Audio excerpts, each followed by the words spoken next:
il s'adresse d'abord naturellement à la communauté scientifique, mais d'une manière générale à la population tout entière qui, jusqu'à présent, se pose encore des questions du comment, du pourquoi et du traitement de cette affection qu'est la survenue de fente labiale ou de fente labiopalatine.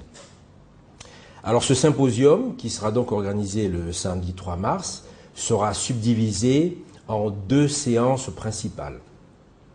Nous aurons d'abord une séance qui aura un caractère tout à fait solennel, séance au cours de laquelle des allocutions seront prononcées. Il y a la première, très attendue, du directeur régional de l'OMS pour l'Afrique, qui nous situera très certainement de l'intérêt tout particulier que porte l'Organisation mondiale de la santé aux problèmes chirurgicaux d'une manière générale et aux malformations de la face et du visage en particulier. Nous aurons ensuite l'allocution du ministre de la Santé avant que ne soient dites 2 autres allocutions. La première portant sur le thème de femmes leaders, femmes médecins, qui sera dite par le docteur Kandosi Lumumba, qui a été une consoeur à Madame Edith Lucie Bongo Ndiba, et ensuite par Monsieur Zézé, qui va donc débattre en général du thème femmes leaders, femmes médecins. Pour clôturer cette première séance solennelle, nous aurons ce que l'on appelle une conférence ou une leçon inaugurale qui sera dite par le professeur Gadegbekou, qui est, pour ainsi dire, le pape de la pathologie, du traitement de ces affections en Afrique de l'Ouest, et lui, il nous arrive de Côte d'Ivoire. Par exemple, le premier des thèmes a une connotation tout à fait particulière, c'est la parentalité à l'épreuve de la naissance d'un enfant porteur d'une fente labiopalatine. Quand un enfant arrive dans la famille avec ce type de malformation, comment les parents appréhendent la vie de cet enfant, de par eux-mêmes, de par la famille, de par le regard du quartier, de par le regard des autres. C'est une approche tout à fait particulière. Et cette conférence, cette communication nous sera dite par le docteur Alain Mwanga, qui est neuropsychiatre. Ensuite, il y a l'aspect psychologique de la chose. Le thème est la prise en charge psychologique d'un enfant porteur d'une fente labiopalatine. Normalement, ces enfants doivent être accompagnés pour les préparer au regard des autres, doivent être accompagnés pour les préparer à ce que j'ai l'habitude d'appeler l'épreuve du miroir. Un enfant qui arrive à l'âge de raison ne comprendrait pas pourquoi il est foncièrement différent de son frère, de sa sœur ou simplement d'un ami du quartier.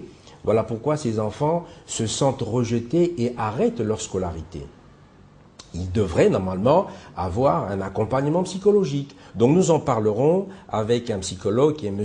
Michel Zalamou. Nous aborderons ensuite beaucoup d'autres thèmes tout à fait particuliers comme les troubles du langage. Vous imaginez bien qu'un enfant porteur d'une fente labiale et encore plus d'une fente labiopalatine a difficulté à prononcer certains mots, a donc des troubles du langage. Comment ces troubles sont-ils pris en charge avant l'intervention et même après l'intervention? Cette conférence nous sera faite par un orthophoniste qui est M. Marie-Joseph Loco. Ensuite, nous aborderons les troubles de l'audition. De la même manière qu'il y a des troubles de la phonation, nous nous poserons la question de savoir s'il n'y a pas des troubles d'audition qui y sont également associés. Cette communication nous sera faite par le docteur Tanguy Fouemina, qui est otorhinolaryngologue. Vous avez dû voir pour ces enfants qui sont arrivés à l'âge de l'adolescence ou même avant, ils ont des malpositions dentaires, parfois assez spectaculaires. Comment sont-elles prises en charge? À quoi sont-elles dues? Comment y remédier? Avons-nous les possibilités, ici au Congo, de prendre en charge ces enfants? Nous en discuterons après une communication qui sera faite par le docteur Eugène Mankele. Le rôle du pédiatre. Très certainement, la première personne qui est confronté à ce problème avec la maman, c'est le pédiatre. Parce que le pédiatre va accompagner cet enfant durant sa croissance. Et c'est sûrement à lui que les mamans se confient en premier. Comment aborde-t-il ce problème, lui d'abord, en tant que spécialiste de la santé, et quel rôle doit-il jouer auprès de ses mamans, auprès de ses parents, auprès de la famille, d'une manière générale? Alors, qu'est-ce qui se passe au Congo? Quel est le nombre de ces fentes? Sont-elles étudiées? Sont-elles stratifiées? Y a-t-il une région qui est beaucoup plus marquée que d'autres? Nous en parlerons dans le cadre de l'épidémiologie des fentes labiopalatines au Congo. Et cette communication nous sera faite par le médecin commandant Claudette Opango Chidas. Le docteur Adamson Ferry nous parlera des spécificités de l'anesthésie des fentes labiopalatines. Il y a une manière d'endormir ces enfants. Il y a une manière d'intuber ces enfants avant de passer à la chirurgie. Vous ne pouvez opérer ces enfants que lorsque l'anesthésiste vous dit « Oui, docteur, c'est bon, vous pouvez aller au premier coup de bistouri. » Alors, comment prendre ces enfants en charge? Et ensuite, ça sera le tour du chirurgien, le traitement chirurgical. Cette communication nous sera faite par le professeur Emmanuel Crézois, qui est chirurgien et qui vient de Côte d'Ivoire. Et nous avons ainsi le grand avantage d'avoir avec nous des spécialistes venant de la fondation Small Train Afrique, en particulier le docteur Gitiji Gitari, qui est de nationalité éthiopienne et qui officie à Nairobi au Kenya, qui a une expérience et une dextérité extraordinaire. Nous avons pu nous en rendre compte depuis à peu près une semaine.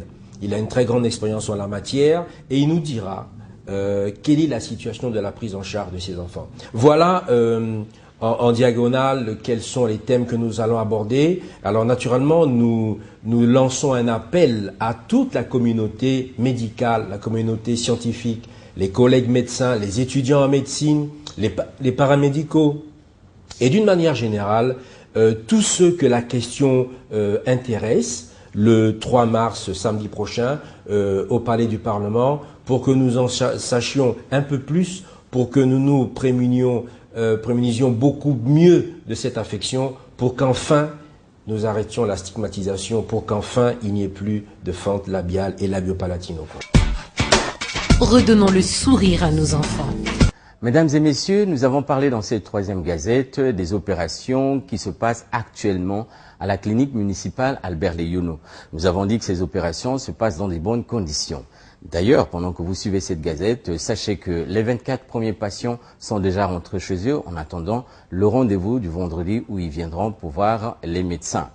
Nous avons également parlé du symposium qui aura lieu le 3 mars prochain. C'est un symposium au cours duquel des spécialistes africains échangeront entre eux sur des questions relatives aux fentes labiopalatines.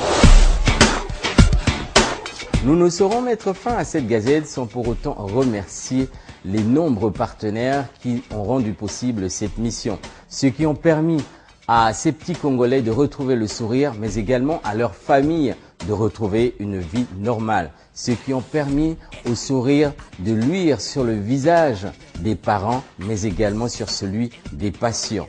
En tout cas, parmi ces partenaires, on peut citer la mairie de Brazzaville qui a donné ce cadre, qui l'a donné gratuitement. On peut citer des partenaires tels que Bensi, on peut citer des partenaires tels que la BEAC, enfin ils sont nombreux, nous ne pourrons les citer tous ici, mais sinon que les remercier de façon très très chaleureuse. Sur ce, je vous dis au revoir et rendez-vous à la 4e gazette.